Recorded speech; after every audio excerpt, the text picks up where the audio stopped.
એક જણ અમને આપવા આવ્યું. Hello everyone, welcome to the DJ vlog. કેમ છો બધા? હોપ બધા મજામાં જશો અને બધાને મારો વ્લોગ જોવાની મજા આવતી જશે. તો જો તમને મારો વ્લોગ જોવાના ગમે તો બધાને કહેજો અને નહીં ગમે તો ફક્ત મને જ કહેજો. તો ગાઈઝ, અત્યારે હું બનાવું છું એક સરસ મજાની વસ્તુ જેનો મસાલો અમે લોકો મેરામાં ગયા હતા ત્યાંથી લીધેલો હતો અને ત્યાં એનો ટેસ્ટ બહુ જ યમ લાગતો હતો. ત્યાં ટેસ્ટિંગ કરાવે ત્યાં તો આપણે ટ્રાય કરીએ અને જોઈએ કે ઘરમાં પણ એ ટાઈપનું સેમ બને છે કે નહીં. તો એ વેજીટેબલમાંથી બને અને કોઈ પણ વેજીસ તમે લઈ શકો છો, બટ હું લેવીશ ફ્લાવર અને બટાકું. તો ચલો બતાવો તમને કે કેવી રીતના બનાવો છો તે અને એનો ટેસ્ટ રિયલીમાં સારો લાગે છે કે નહીં. આ મસાલો અમે મેરામાંથી લીધેલો હતો. તો બસ ઇન્સ્ટન્ટ મસાલો છે.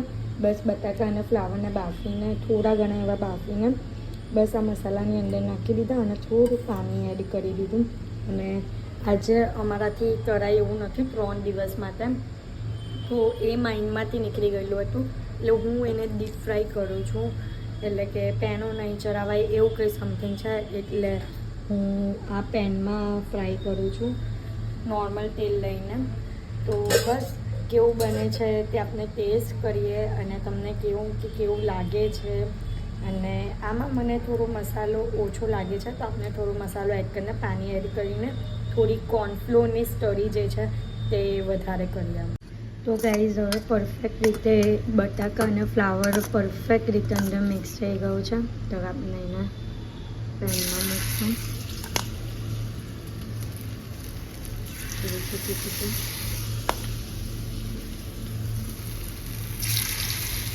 So guys, now it's ready to taste કરીએ. અમેઝિંગ. જેવું ત્યાં ટેસ્ટ કરેલો હતો ને તેવો જ સેમ ટેસ્ટ અહીંયા લાગે છે.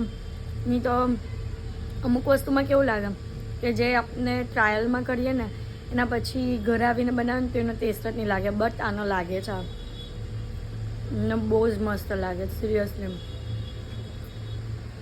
યમ. તો ગાઈઝ, આજના બપોરના લંચમાં છે બટાકાનું શાક અને રોટલી. તો આ બટાકાનું શાક છે ને બહુ જ મસ્ત લાગે, એટલું ફાઇન લાગે ને. કુકરમાં બેઠું બનાવ્યું છે મમ્મીએ. તો ચલો બપોરના લંચની મજા માણીએ. અને આજના આખા દિવસમાં મારો વિચાર એવો છે કે હું તમને બતાવું કે હું આખા દિવસમાં શું ખાઉં છું, શું કરું છું અને જે પણ વસ્તુ કરીશ કે જે પણ ખાવીશ પીવીશ તે બધું બતાવીશ. વ્લોગને એન્ટર જોવાનું ભૂલતા નહીં. તો ગાઈઝ, અહીંયા તો સૂઈને તો સૂઈ જ રહેવાય એવું કામ છે. તો અત્યારે વાગ્યા છે 5 અને એટલે કે 5:15 જેવા થયા છે અને હું ઉઠી ગઈ છું. અને હવે અત્યારે તો ભૂખ લાગે જ, કેટલા પણ વાગી જાય 5-6 વાગે ને એટલે ભૂખ લાગે જ. તો અત્યારે હું ખાઉં છું ડ્રેગન ફ્રૂટ. તો દિવસમાં કોઈ પણ એક ફ્રૂટ ખાવું સારું કહેવાય, કારણ કે દિવસમાં કોઈ પણ એટલે એમ નહીં કે ડ્રેગન ફ્રૂટ જ છે, કેળું, સફરજન કે કોઈ પણ એક ફ્રૂટ ખાવું સારું કહેવાય પોતાના હેલ્થના માટે. તો બસ આવી રીતના એક ફ્રૂટ ખાતા રહેવો દિવસમાં અને હેલ્ધી રહેવો બધા. અને હું અત્યારે એન્જોય કરીશ મારું ડ્રેગન ફ્રૂટ. સો ગાઈઝ, અત્યારે ડિનરનો ટાઈમ થઈ ગયો છે અને હું બેઠી છું જમવા માટે. અને આજના જમવાનામાં છે સેવસર, ગરમા ગરમ સેવસર, એની સાથે પાવ ને એની ચટણી અને સાથે MX પ્લેયર. હમણાંનું નેટફ્લિક્સ જોવાનું બંધ કર્યું છે કારણ કે એમાં કંઈ ઇન્ટરેસ્ટિંગ વસ્તુ દેખાતી નથી એટલે. તો MX પ્લેયર જોઉં છું. તો ચલો ખાવાનું એન્જોય કરીએ. સો ગાઈઝ, અમે લોકો અત્યારે બહાર જવા માટે નીચે ઉતરા અને એક જણ અમને આપવા આવ્યું. બોન્ઝા કરીને રેસ્ટોરન્ટ ઓપન થઈ છે આપણા સુરતમાં. તો ત્યાંથી ઇન્વિટેશન આવ્યું છે એના માટે.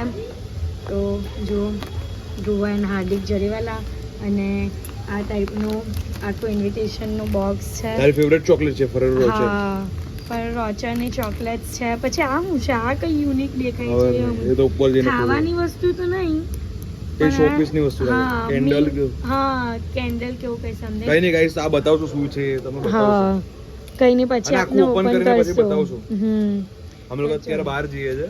હા, પછી ઓપન કરીને બતાવશું ને. અત્યારે વાગ્યા છે 1 મિનિટ 10:15. 10:15 થયા છે. તો કઈ નહીં, ચલો જઈએ. તો ગાઈઝ, અમે લોકો બહાર આવી ગયા છે બેસવા માટે, હું અને હાર્દિક. કેમ આઈટના ક્યાં જુઓ છો? હા એમ જ મન થાય. ક્યાં મન થાય ત્યાં આવી રીતના ભૂત જેવું ક્યાં જુઓ તો? હે કે જાણે કે મારી કોઈ બાજુમાં ભૂત- મારી બાજુમાં ચૂડેલ છે. બોલવાનું ભાન રાખો. હું ને તમને તમારા ચશ્મા ઉડી જાય. તો કંઈ નહીં, અત્યારે અમે લોકો આવ્યા છે બહાર, પણ ઓલવેઝ ની જેમ અમે લોકો વહેલા પહોંચ્યા છે અને અમારું ગ્રુપ હજી આવ્યું નથી. અમે એમને એમ બેસી રહેલા છે અને હાર્દિક એમનો વિડીયો એડિટિંગ કરે છે. બતાવો તો ખરી, વિડીયો એડિટિંગ કરે છે. કંઈ કેવું નથી તમારા ગાઈઝીસને? વિડીયો એડિટ વખતે કોઈ મગજ મારી નહીં. હે ને મગજમારી કરીએ તો શું થાય? ઢીક્કા પડે ઢીક્કા. દિક્કા કોને પડે? તમને બધાને જ પડે. હું ચલો માફ કરી લેવો. મને ભાવ નહીં આપતા ને એટલે પછી મારે કંઈ વધારે બોલવાનું રહેતું નહીં. છોડો, બીજું તો હું બધાની રાહ જોઈએ આપને એકલા બેઠા. સો ગાઈસ અહીંયા બધા આવી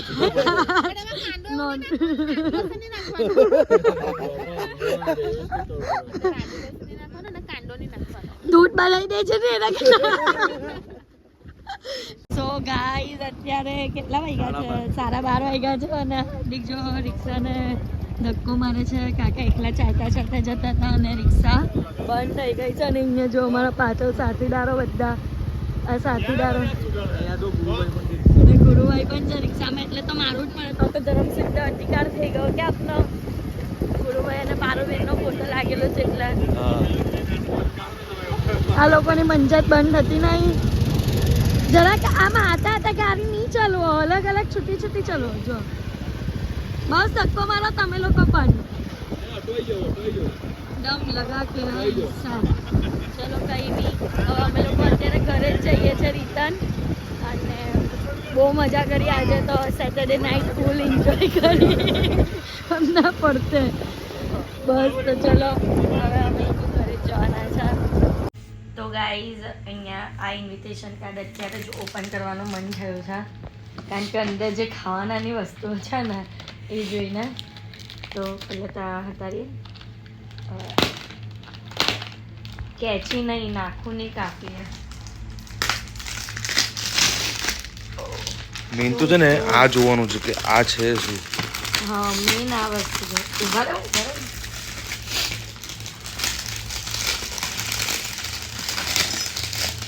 પેકિંગ બહુ ખતરનાક છે. કેન્ડલ જ છે આઈ થિંક સો. કેન્ડલ જ છે મેં કીધું. પણ બહુ ફાઇન કેન્ડલ છે, બહુ ફાઇન કેન્ડલ છે જો. ફ્રેગ્રન્સ પણ અને આખું આ કાચનું છે, પણ બહુ fine છે. આખું આ કાચનું છે. આ કાચનું છે. નાખોને મસ્ત આપણે એને હલગાવું નહીં કેન્ડલને.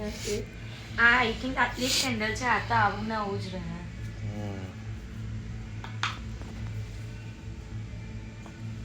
આટલી જ કેન્ડલ છે, ગ્રીન છે ને તેટલી જ કેન્ડલ છે. બાકી આ તો આવું ને આવું જ રહે. બહુ મસ્ત છે. આપણે એને શોપીસમાં મૂકી દઉં ખાલી. અને બીજું શું છે?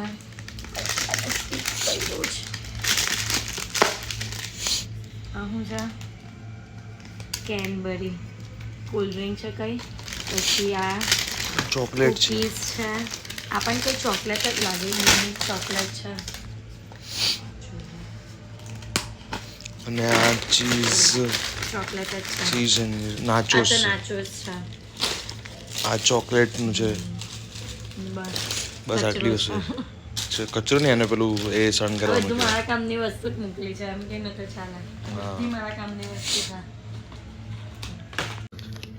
સો ગાઈઝ બસ આજના માટે આટલું જ. તો તમને મારો આજનો વ્લોગ ગમ્યો હોય તો લાઈક, શેર એન્ડ સબસ્ક્રાઈબ કરવાનું ભૂલતા નહીં. અને જેમ સપોર્ટ કરો છો તેમ જ સપોર્ટ કરજો. Love you guys, by.